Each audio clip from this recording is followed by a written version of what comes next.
آپ فرماتے بنی اسرائیل کے اندر ایک بادشاہ بڑا ظالم تھا، اس نے محل تعمیر کرنا شروع کر دیا۔ محل بن رہا ہے، محل کے بیچ ایک جھونپڑی آ گئی، کٹیا ایک بوڑھی عورت کی۔ تو بادشاہ نے اس بی بی سے کہا کہ یہ کٹیا، یہ جھونپڑی دے دو،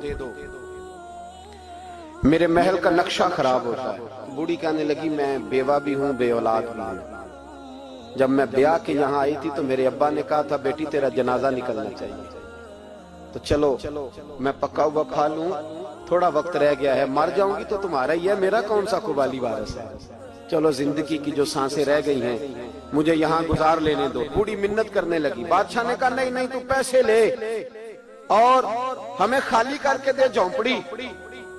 بادشاہ نے اصرار کیا تو بوڑھی کہنے لگی نہیں میں نہیں دوں گی۔ وہ اپنے گھر کے اندر بیٹھ گئی، یوں سمجھ لیجئے کہ بلڈوزر تیار کر کے چھپا دیا گیا، 2 4 5 سپاہی کھڑے کر دیے کہ بوڑھی نے کو ساری زندگی گھر میں تو نہیں نہ بیٹھنا، نکلنا تو ہے نا باہر، جب نکلے نا تو فوراً اس کا مکان گرا دو، 2 4 5 10 مستری کٹھے لگاؤ، دیوار بنا دو، اس طرح قبضے ہوتے۔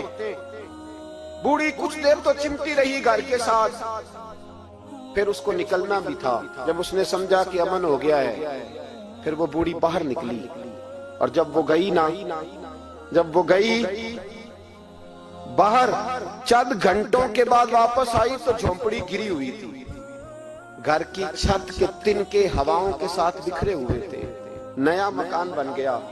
وہاب ابن منبہ علیہ رحمہ فرماتے اس بی بی نے جو دعا مانگی تو عرش فرش ہلنے لگے، زمین کانپنے لگی۔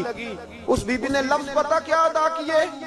کہنے لگی اے اللہ میں تو موجود نہیں تھی، تو بتا تو کہاں تھا؟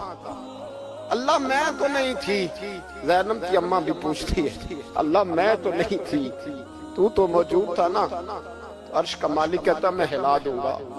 ذرا ان علماء کو، مشائخ کو، ان ارباب اقتدار کو دیکھ لینے دو، میری ڈھیل ہے، میں انہیں ہلا دوں گا۔ کہتی اللہ میں تو نہیں تھی، تو کہاں تھا؟